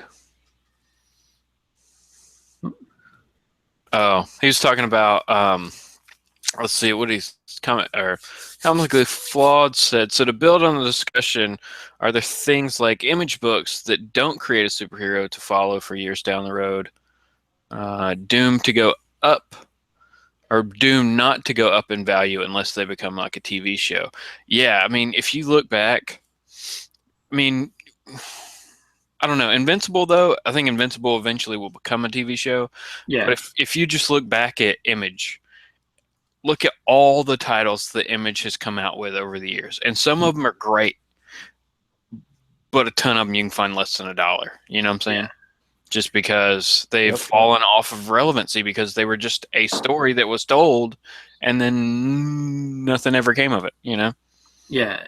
And I mean, some books kind of break that mold. Like Walking Dead, broke that mold in the way of that. It was a completely different take on that comic. But when the show came out, I mean, the books the books skyrocket when they have a new character appear, and then when that new, when someone else dies and stuff. Like, I mean, it's it's got a reverse dynamic because everybody, has a mortality in that book. So when someone dies, that's the last time you ever see them. So those issues sell, and they do well. But I mean, it's hard to say, are these books going to be like the next big one that stays along and this and that. Like, I mean, the ones that have gotten huge that stay up in value, there's only a handful. And even I wouldn't even consider Spawn to be in that handful, because I mean, Spawn is just it's had such a long run. It's made it had its time at the top for a while, and then it kind of fell back down, and now it's kind of starting to creep back up again because of the movie rumors. But something like Saga has been hot for a while, and I don't see that going anywhere. And if it got a movie or a TV deal, it would only get bigger. So, I mean, another one that kind of falls in that same trap is Savage Dragon. Savage Dragon had a Saturday morning cartoon show at the height of its popularity in the beginning of the series, and that cartoon show is gone. And really, honestly, it's just a lot of dollar bin issues. And will it ever get another? Will it ever get another movie, TV series, anything like that? Maybe, maybe not. But for the most part, I mean, that's I guess it's one of those books where you can say, if you collected the whole way through, it's kind of cool to say you have the whole run. But if you're looking for it to just jump up and be huge, probably not. Right. Man. Backwoods said Image's 25th anniversary is coming year, 2017. Yeah, aren't they doing a lot of quarter books? I think. Man, that makes me feel super old. I think in March it might be. There's like 3 or 4 books that are going to be 25 cents. I can't wait for Yes, that. Like, yes, there Walking are. Dead. We had an article up about that, I think. We did, as a matter of fact. I wrote it. Yep. Has it been 25 years already? I like that. So Yeah. Justin's like, we had an article written by some talented writer, and Justin's like, that was me. I wrote that. No, he didn't say talented. Let's not push it. No, there. no. Oh, come on now. But see? And so for more information on that article and what those books are all about, go to comicbook.com and check out Jesse's column. That's right. I can promote. I'm good. Doing good. There you go. Send you a Thanks. check, Chris. Yeah. There it is. But that's gonna be awesome though. Like, I mean, in my lifetime, because I'm too young for any sort of quarter book, but there's never been a book that's been a quarter. So that's gonna be fun to be able to just go to the shop and be like, all right, buying all these with $5. I can't wait. You know, Actually, Invincibles had quite a few titles out. Yeah, for they have. 25 cents. Oh really? Yeah, they Well, have. then, damn it, I missed it. Yeah, I think that's one of the books that's going to be a quarter also. Yeah, Walking Dead 163 is one of them. You would think it would be any of their long-lasting books like Spawn and Savage Dragon. You know, you would think that they would want to have those in there. I say just put them all on there. It doesn't matter what book it is. Just they're all 25 cents. Just do it. Right. Black Monday I mean- Murders is a $5 book. I really want that to be 25 cents for a month. Yeah. Yeah. You know, I really do think that they could do a lot better too if it was just like, you know, maybe like once a year just run like, you know, $1 books this month. I mean, sales would go up because people just buy a bunch of stuff, you know. Yeah. We are going to Speaking get of Wildcats back, Edwin. Yeah. We I are. was just playing, but that's pretty awesome. No, DC's relaunching Wildstorm. And Warren Ellis is writing it. Wow. Sweet. Yeah. I have their first appearance. Do you guys know what it is? Who? Wildcats? Is it in a comic or is it in like some type of magazine? You tell me. I don't know. It's probably like I'm not gonna lie to a you. Savage Dragon or something, or Youngblood. If it's not Wildcats #1, then I don't know. Yeah, is it in a wizard? No, it's Malibu Sun. Oh yeah. Like issue 13 Malibu Sun, for yeah. Spawn. I think it was issue 10. I think was Youngblood, and then issue I don't know what it was. There's one in there that's Wildcats. Yeah. Jackio says, I'll never forget those glorious first few months of Image. I'm with you, man. That was awesome. All those Oh, that was great. Cyberforce, Youngblood, Wildcats, Shadowhawk, Wildstar. Like, you're just like, what is all this stuff? And all these. Did you cool guys actually covers. read those comics? Did you Yes. actually read them? I did. I have. I ate that stuff I up read at the Supreme. time. Dude, I I used to love Supreme. Supreme #1 was one of my favorite comics. It's just Supreme a white kid is so Superman. good. Oh, he was so Wow. pissed off looking. He was great. Yeah, he was just angry Superman. And then they had, Shadowhawk was awesome. they had their own Thor that had like a huge hammer and long red hair. It was crazy. I used to I love like- those books, man. I liked Bloodstrike. I think that was one of them. Yep, I have Bloodstrike. Oh man, that The relaunch best- was horrible. I got a bunch of those when I got a good amount when one of the local shops when I was younger. There was one in my city, and it had closed, and I was like, oh, it was closing, and I was just like, you know, how much for this? And they're like, oh, 75 cents. All right, so like I picked up a bunch of those, and I was like, I thought it was the shit. I was like, this book was $5 yesterday, and guess what? 75 cents today. And it was just like, because I was like, because they're closing, and all of a sudden it's like, had I known it was gonna say 75 cents forever, I would have been like, shit, not like this. But yeah, I mean, the art was really cool in some of those, man. Just because, like, I think the best part about some of it too is that like everything is just drawn so over the top because all those guys are kind of pissed off at Marvel. So it's like, you know what, we're gonna do the best art we possibly can do at the time. And like, it's funny if you show it to them now, they're just like, oh my god, I can't believe I was in that stage. Like, it was a dark time. Me and Marvel just broke up. It was rough. It's just like, it was just fun though for those comics because it was just like you see so many different things that just everything was so similar but yet so different at the same time. It was just like, oh, like this guy's kind of like Wolverine but he's not, and this guy's just like Cable but he's not exactly Cable because he's got like this mask on, so he's like and it was just like everybody was so happy. I remember that was that one guy, he had like 3 arms like Cable. He had the 3 metal arms, and everybody was like, "Oh, like this guy's awesome." Oh, Stryker. Yeah, Yeah. that was Stryker on Cyberforce. Exactly. He had the 3 metal arms, and like, And then he got his own book, codenamed Strike Force. yeah, it So was is just it like dude they that just, looked just like Wolverine too, except instead of like just having the top part, it came down. he had a white. Mhm. Yep. And it was just like, you look at those and it's just like, oh my God, like, this is so like, I mean, look at it now. It's like, oh, this is super cheesy. But like back in the day, it was like, this is so different. What is it? And it's just like, but this guy looks just like Wolverine, but he's not Wolverine. He's got a white mask instead of that. Yeah, I was just like, oh man. Yeah. Are you talking about everybody was so happy. And you know what Marvel's answer to all that was? Adam X the Extreme. Yep. That was their Me Too character. Yeah, I remember that foolishness. And then, they took a lot of people in like darker directions because they wanted, like, remember, Iron Man had that team was him and Spider Woman. Force Works, and they were just like, you know what, we need to be tougher on these people. Force works, and I was just like, and Iron Man was just pissed off, and then War Machine was like, yeah, bitch, Force works. So I was like, oh my God. No, seriously, have you ever read that book, Force Works? No, I just like looked at the cover. I was like, this is terrible. The team gets wiped out in the first issue. Really? It's a weird series. I got the first like 12 or 14 books for super cheap one day, and so I was like flipping through it, and I'm like, before I know it, I've read the first 4 issues, and I'm like, wait, all those people are dead? So it's a weird story. But it's funny though, because doesn't that almost like seem like a slap in the face though to Image? Because it's like, we're gonna make this big, hot, aggressive book where all these people are just kicking ass and this, and it's just like, you know what? First 4 issues, they all get smoked because this is just a stupid way to write comics. Mm-hmm. Yeah. Well, then they brought in Onslaught, and then you had like Wolverine became like feral and really savage. And I remember that. Yeah. He had no nose. He used to wear like basically like the teeth. Face. Yeah. he looked like he basically like Hulk Hogan pulled his bandana down. He was just like mad all the time, and he was hanging out with Elektra. With Hollywood Wolverine. Yep. So hey, can I ask you guys a question, because I know Jesse, you're gonna probably wrap it up anytime soon, but one of the conversations that I had with my LCS last week was a pretty long, in-depth conversation with, if you're at a LCS and you are digging in the long boxes and you come across a book that has some kind of value of $50, $100, $200, do you keep that to yourself and purchase the book at a ridiculously cheap price? Or out of respect for the comic book dealer, the LCS, do you let them know, like, hey, you got $100 or $200 book here in the dollar bin, I'm just letting you know out of respect?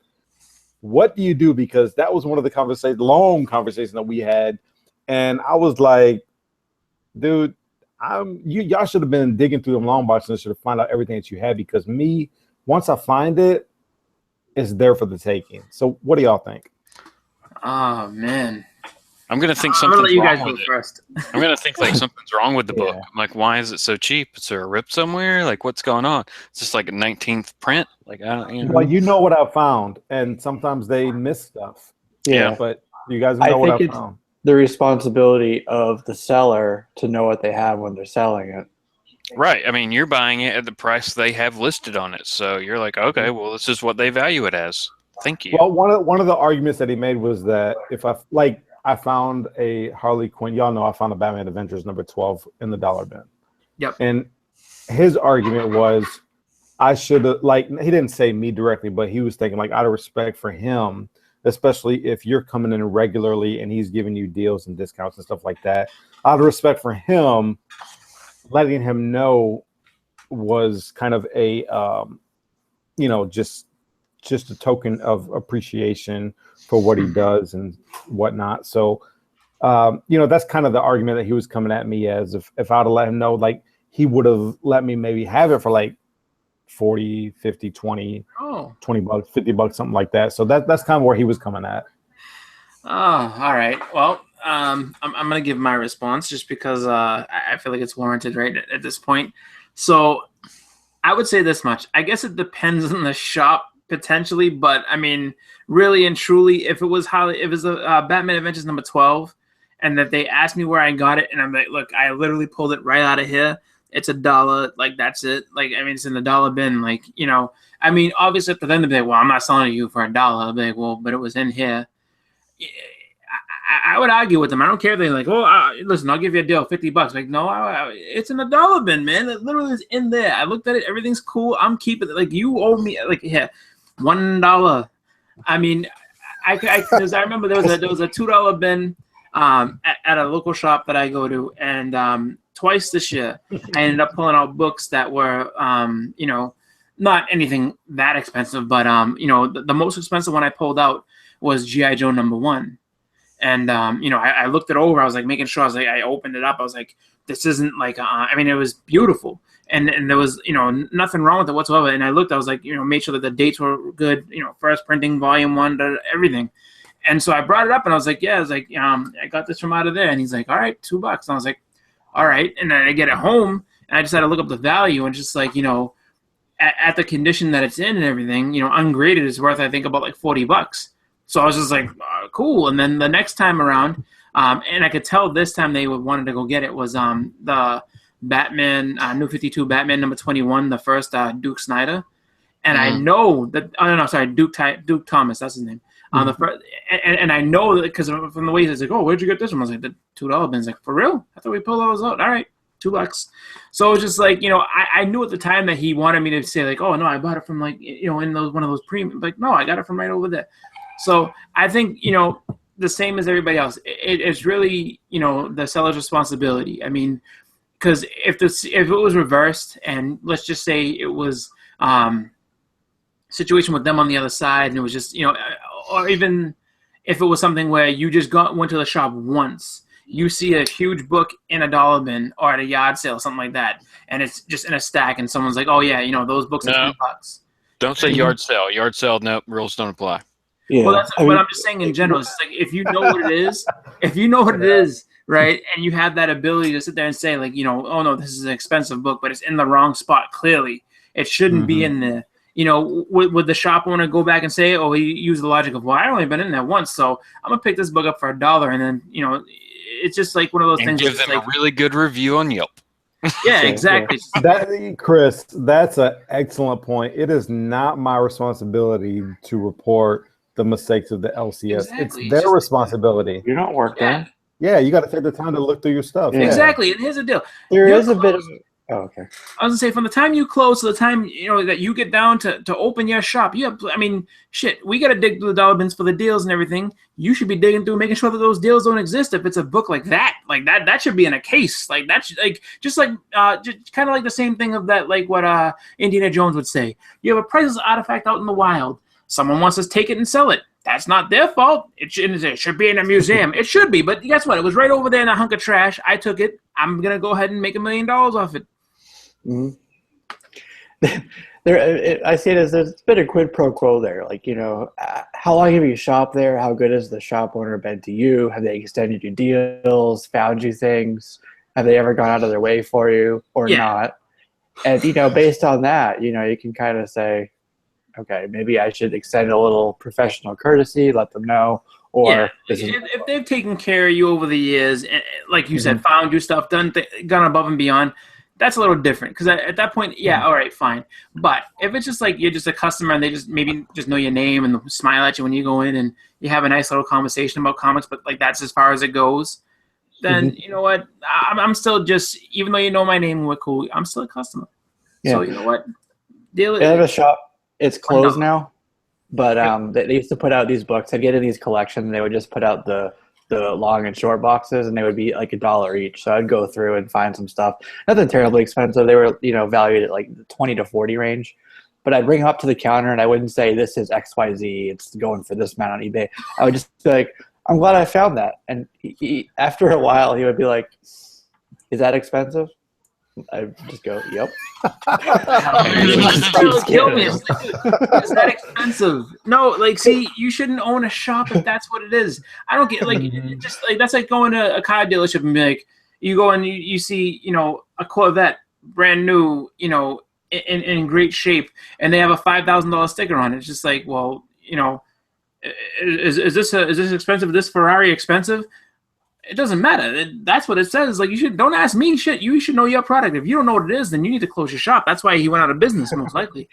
Yeah, well, it's cool that they would honor the price, even though I would say that. You know, I've heard so many stories about these people who would go, like, they find a book, and then the guy would be like, wait, and run in the back and, like, check eBay really quick and come out with the price. You've heard all those stories, right? Yeah, yeah. There's one that did that to me, sort of. Like, he was just like, I saw this long box full of stuff. It had been unsorted, and I guess the guy had bought a collection, you know, a few days earlier, and he just had. So I'm sitting there and I'm looking, and I'm seeing a lot of the, you know, Dark Knight, you know, the original Dark Knight Returns and all that type of stuff. And so I'm pulling through all these books, and I had seen like I pulled out about 20 books, and I'm like, these are all, you know, huge right now. I was like, dude, he's like, oh yeah, you know, that's a new collection. Listen, some of them have prices, some of them don't. He's like, what you can do is just bring them up to me. We'll figure out a price. I'm like, kiss my ass, because I knew exactly what that meant, because he was just going off of like, he was gonna go off my emotion. Like if I was like, oh, he's like, yeah, that's a $15 book. I'm like, dude, you know what these are all worth, and you know where they're going. Did you ask him if he price matched? I should have. I should be like, dude, we'll go to eBay right now. I'll find one that's ending in 6 days. Like, that's a 99-cent book, sir. Price match. But no, it's just, you know, I just look at where it's like, you know, you have to know. Like, I mean, that's your responsibility as a seller to know what's going on. You know, if it's something where, you know, you have a deal worked out with this person, you know them, then, you know, obviously it's something where, you know, you will say something along that line and maybe, you know, haggle out something that's, you know, fair for the both of you.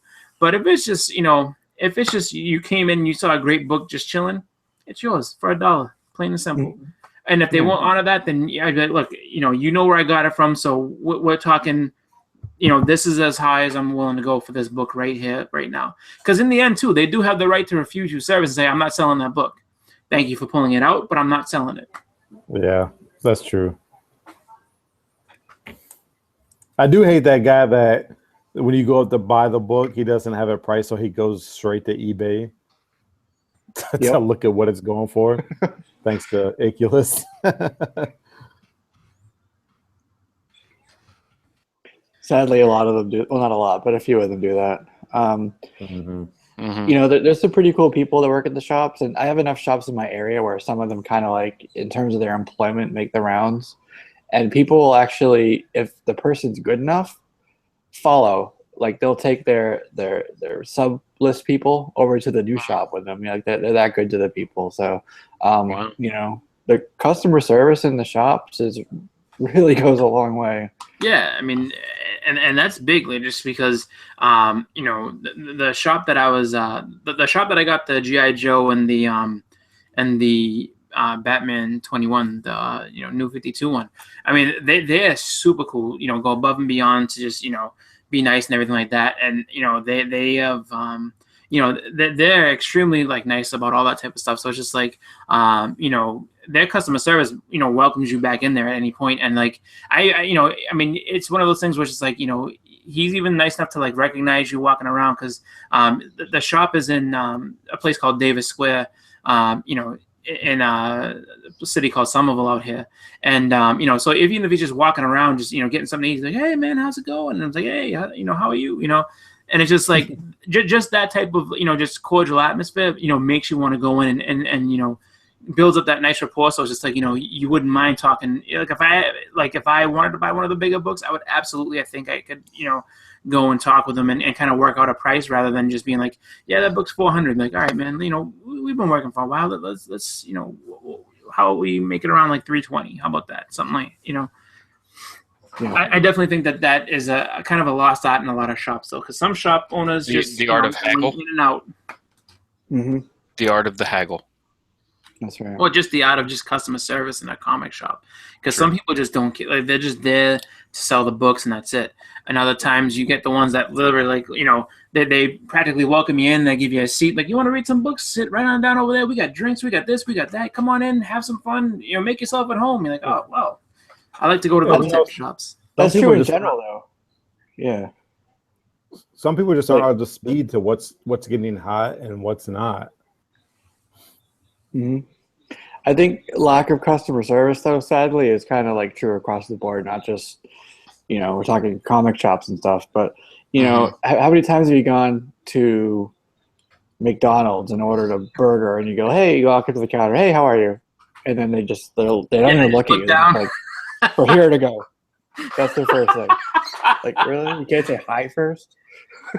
Just like, huh. So, Or no, but if you say anything like, "Hey, how's your day?" or anything, like, completely throws off their game. They don't know how to react to that sometimes. And how are you, my good man? Oh, I'm doing great. well, Fries, where's my manager? Oh. The guy asked for my good man. I'm not my good man. Are you talking to me? I mean, I'm pretty sure that my shop overprices pretty much everything. Mhm. That's just what they do. Not even gonna lie. I'm not even gonna lie. Yeah, no. Oh man. Dude, like, yes, variant covers that should be the same price as regular covers are $15. Oh man. So like everything. One of those shops. Yeah, but they've been open for 30 something since '79, so they're doing something right. Oh, okay. Yeah. But I do walk in there, and every one of the employees knows my name. They either call me by my first name or they call me Mr. my last name. You know, Ooh. so it's yeah. I'm like, is my dad here? What's going on?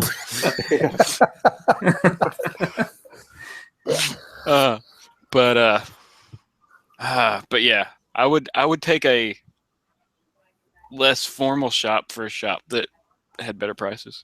Yeah.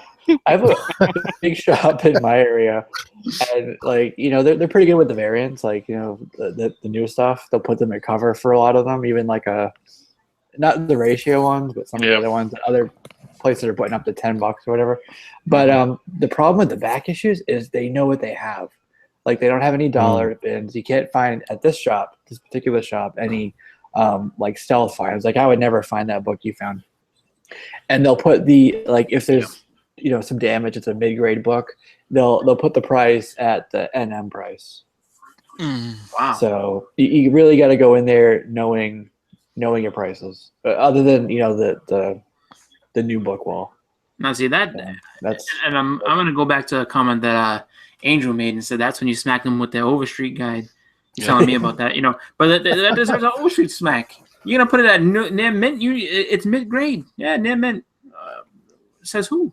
Like, you know, that's pretty crazy. Like, you know, but yeah, you know, I can definitely see that too, where it's just like, you know, there's a lot of places that will overprice just because it's, you know, just how they kind of remain in business and how they kind of justify having, you know, bigger sales later on. I think that, you know, like, there's a big chain up where I'm at called New England Comics, and you know, there's some of them that price pretty well. There's other ones that, you know, decide that they're not going to participate in sales that like other ones are doing, and then there's another one, the main one, you know, they overprice a lot, and it's just like there's books in there that I saw that like maybe like $10-15 books, and then it's like, yeah, $45. I'm like, and in what universe? Like, is this Earth 2? Like, what's going on with this? Like, you know, where do you get off charging that kind of money? Like, that's over like the book value. Like, where is it's not graded? It's just, you know, it's in your closet. I can see it. Like, you know, it's just, I guess when it comes to those type of things, you know, just like Jesse says, you got to kind of know where you're at and what you're doing. So it's just kind of like, whether it's, you know, avoid them, or maybe, you know, if it's something that you know is overpriced, if you have like a gift card or something like that, like, you know, one of those like Visa gift cards left over, maybe spend some money that's not really yours on it. You know what I mean? Some type of gift. You know, if you feel the need like that, that's kind of good. But you know, what I would say is just, you know, stick to the places that are loyal to you, and you know, that way you don't feel like you're being ripped off, and you can kind of enjoy the customer experience that you get, and let them know that, you know, you appreciate their business, and you know that you know, you're there to help support them, just like they support, you know, you and your hobby. Exactly. So I think that's the message there for that. So for 2017, you know, ditch those shops that are giving you shit and just stick with the good ones. So move your pull list over those good ones. So that's 2016, guys. That's what we got. So a couple of things. I made a little list of some things upcoming for 2017. So I'm gonna run through it, and then we'll kind of close out here for the year. But I mean, for Marvel, you got a Monsters Unleashed. Sounds pretty cool. We got what we talked about last week with the X-Men reboots, the blue and the gold and stuff. So that's cool. Phase 2 for Rebirth coming out. So you got Batwoman, Super Sons, Justice League of America is coming out. So you get that. There's a game, Marvel versus Capcom Infinite, right? Yep. Trailer dropped recently for that. That looks it very looks good. Yeah. Animation, you got Justice League Dark, Teen Titans movies coming out, and then the other one is Batman and Harley Quinn. You're getting an animation for that as well. You get Inhumans. I know that group isn't everybody's favorite, but I'm intrigued by the fact that the first 2 issues are on IMAX, right? So then ABC after that. Sounds cool. The showrunner's the guy who did or is doing Iron Fist. I forget his name, but that's coming in 2017 also, right? You got Iron Fist, you got Defenders. I believe Punisher's coming up next year. Yeah, I think another Daredevil and Jessica Jones is 2018. I know that. Yeah, they pushed those. Stranger Things season 2. Oh yeah, right. That's gonna be awesome. Yep. And check out this list of movies coming out.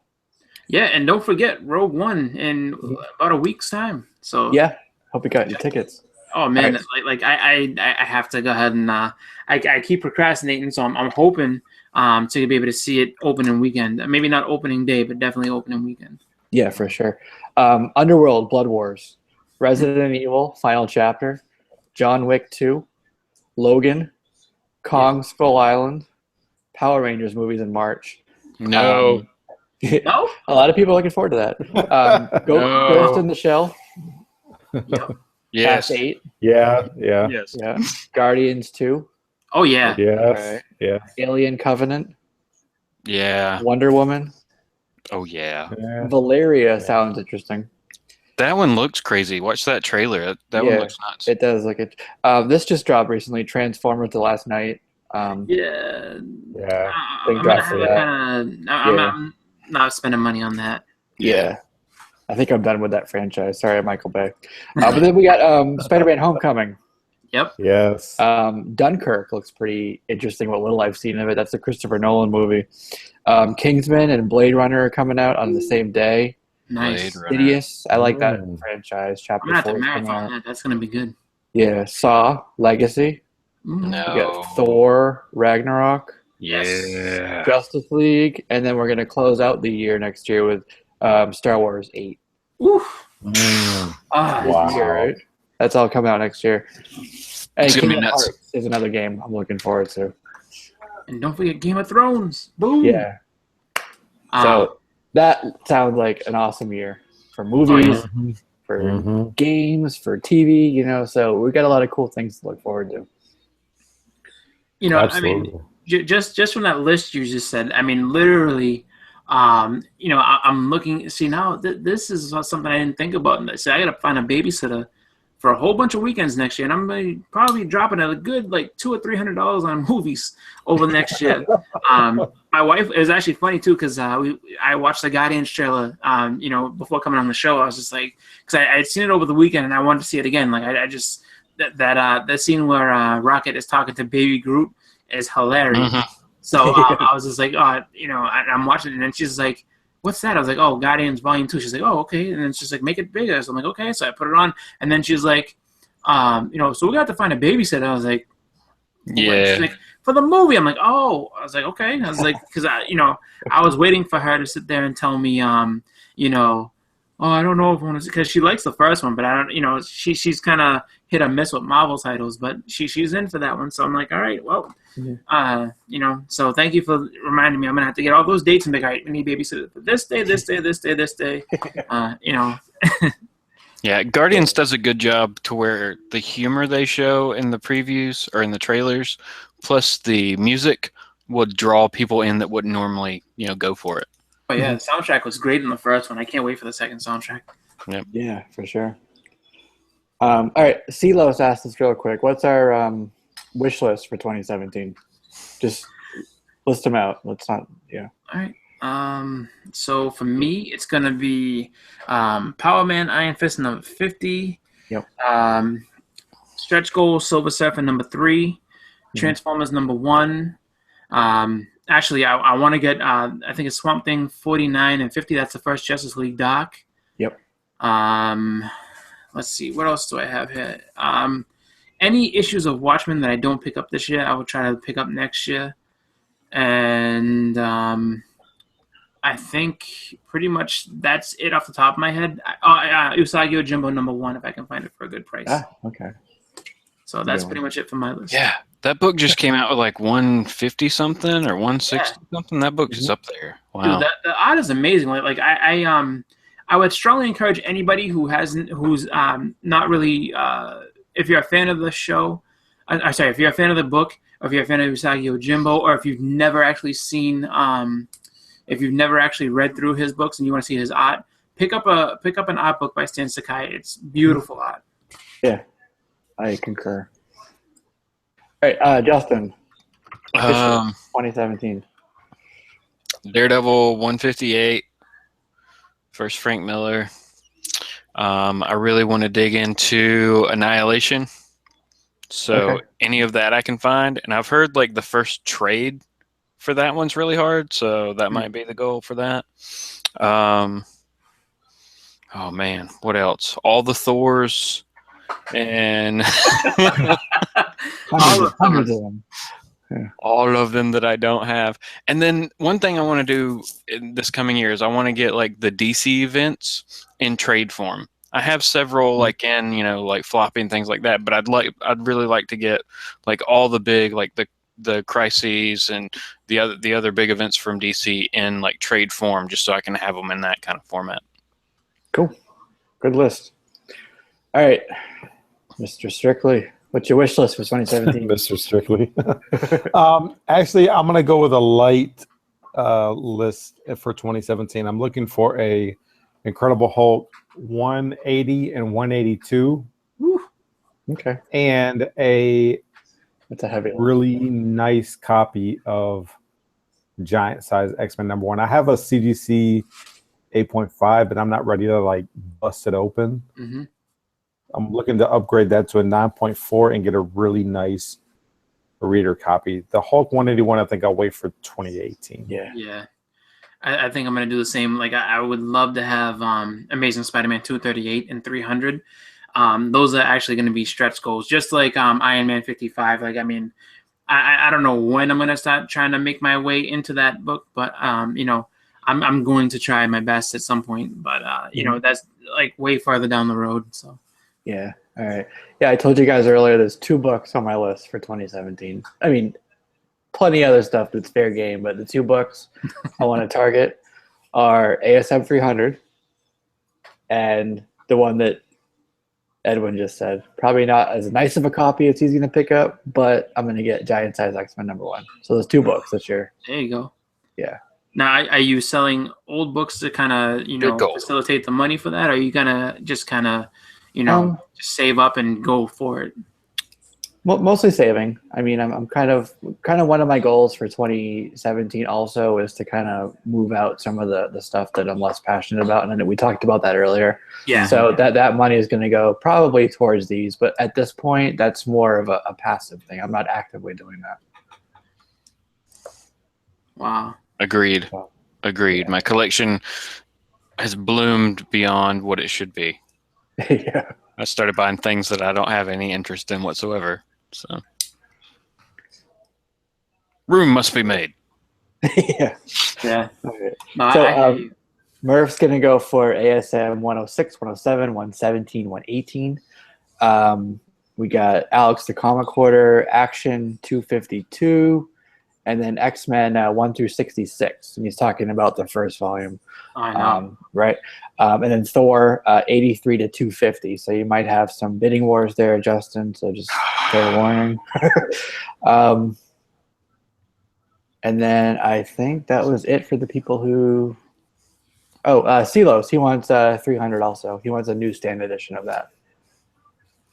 And then why don't you go for the Chromium? Well, Iculus is asking, how big of a copy of 300?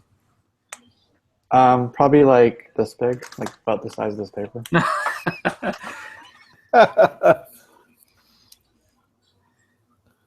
No, I don't know.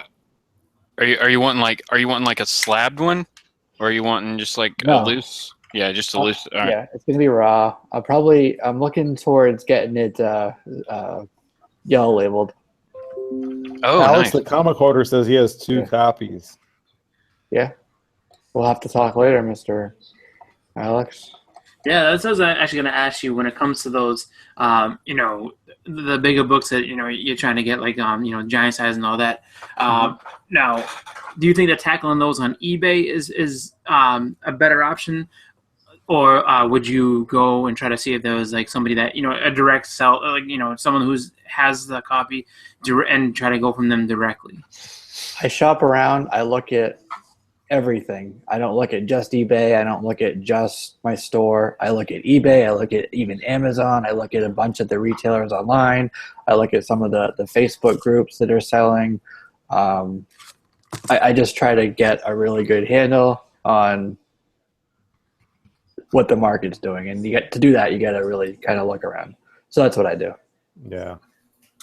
If I can't find my price range, then I'm not buying it. Yeah. Yep. Comically Flawed does not want me to get it signed. I assume he's talking to me. We shall see. What? Please don't get it signed. Just showing those to Why not? Blood, because he was saying that he'd like to work on the Hush run, and you know, a while back I ended up getting I was getting, you know, just the regular series and everything, and then I ended up getting the trades. So these are what I have to read, you know, whenever I want to go back and be like, yeah, let me just read, you know, read through the series. I have the 2 trades, so I can leave my single issues in the, you know, in my box, and then I don't have to worry about opening them or damaging them at all. So that's cool. Yeah, I got that this year too. I got a bunch of the 608s, not the RRP though. And then 619 is the last issue, and there's 3 different covers. Well, there's a heroes and a villains and a gatefold cover for that. So there's 3 issue 19. So if you really want the complete thing, yeah. I mean, it's such a like, I mean, art wise, it's you know, just such a really, like, you know, nicely drawn comic. The story is really cool, and you know, just that the Jim Lee art just pops, and the way it's written, it's just really, really good. Like, Jeff Loeb tells a great story. So, you know, at some point I can see them adapting that into a movie. Not for a while, but I mean, it definitely is. You know, it's definitely a cool series to pick up. I would say out of the Batman modern stuff, that's probably, like, you know, the number one that I think, you know, people should probably go after. Outside of, you know, the New 52 Batman, you know, number 1 and all that. You know, it's just a great run of books, and if you're a Jim Lee fan, you know, it really is just, you know, it's something where his art style has evolved a little bit more at that point. So I think everything's done a lot more clean, and just everything just really stands out. Like, he's able to define a few characters really well. Wolverine, I think Superman he did pretty well with, and then Batman, I think he really just revolutionized the look of and feel of that character. Mm-hmm. Absolutely. And it's a great story too. It's a really good story. It pulls in so many villains. There's a bunch of, like, surprises and twists in the story that even to this day, you know, like, when I go back and read it, I'm just like, whoa, even though I know what happens. So definitely a good read. But we're at 10:30, guys. So let's go around and give final shout outs, not just for today, but for the show and for 2016. No final thoughts, whatever you want to do. But we're going to go around and say our last bits here. So you want to take it away, Justin? Sure. Okay. Let's see. Final thoughts. I mean, just a really awesome kind of season 2 that we had here, or whatever we're kind of calling it, since we're taking the holiday hiatus. Mm-hmm. But, you know, big thanks to everybody in the chat who always shows up and, like, gets involved and kind of pushes the show for us. You know, we've seen, you know, people come on the show from the chat. We've seen people change their channels and move directions. People telling us what, you know, stuff they're picking up. So I just really enjoyed that. And, you know, of course, hanging out with you guys, talking about comics every week. Yeah, awesome.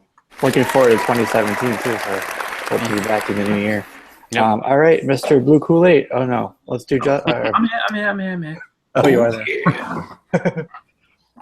Yeah, so I just wanted to shout out to everybody in the chat, everybody who's watched us throughout both season 1 and 2. You know, thank you guys on the panel as well. It's been a lot of fun. I mean, I really do like doing this, talking about new books, talking about just all these different topics in general, and just really interacting with everybody out in the community. So I can't wait for season 3. I hope everybody has a great holiday season, as we go through. And when we do start it back up, I will be right here, and just ready to talk about comics, and just I don't know, I just really had a great time, and can't wait to do it again. So thank you, Jesse, for having the show and for hosting it every week. Happy to be on there, and can't wait for next year. Sweet. Looking forward to it as well. All right, Mr. Edwin, final thoughts from you, brother. Oh man, well, shout outs to you, Jesse. Thank you so much for having us on, man. It's actually been really fun. 2016 has been a great year. Justin, thank you so much, man, for you also for coming on to my show. Appreciate it. Chris, thank you, man. I see you kind of everywhere. so thank you so much for joining. 2016 has been a great year, and I expect 2017 to be even a better year. Like Jesse says, just collect what you love. Don't worry about the investment side. If you love what you do, it's all going to work out, and you're going to be okay. Other than that, I hope everybody has a very Merry Christmas and a very Happy New Year. And that's it, everybody. God bless you guys. Yeah. All right. Awesome. So yeah, shout out to you guys for coming on each and every week to this little show we do here. It's a ton of fun. Can't wait for 2017, as we saw from the list, and as we always do, there's always something great to talk about, new things. So absolutely looking forward to that. Shout out to the people in the chat. Like you guys were saying, we really couldn't do this without them and their interaction and their input, answering the questions, the feedback. It really, it's fun to talk with you guys, but having the people there too just really kind of helps bring it even more alive. So that's awesome. Yep. And I hope you guys come back in January as well. And when you come back here, don't forget to come back on Thursday for Edwin's show. I believe he's coming back in the new year as well. So check us out, check him out. And it's going to be a lot of fun coming up. If you want to listen to this in a replay, it's on my channel, but also SoundCloud and iTunes. It'll be there as well, so you can take us on the road with you. So that'll be fun. Check out comicbook.com. You'll see some cool articles going up all the freaking time, man. And we talked about the new books like we do every Tuesday. If you want to keep up with that, Justin does the list over there. So he'll put up books to look for Wednesday. So that's all the good stuff, the shout outs I got for you. Have a happy holiday. Happy New Year, everybody. And we will see you in 2017. Later, guys. Thanks, everybody. Easy, guys. Bye.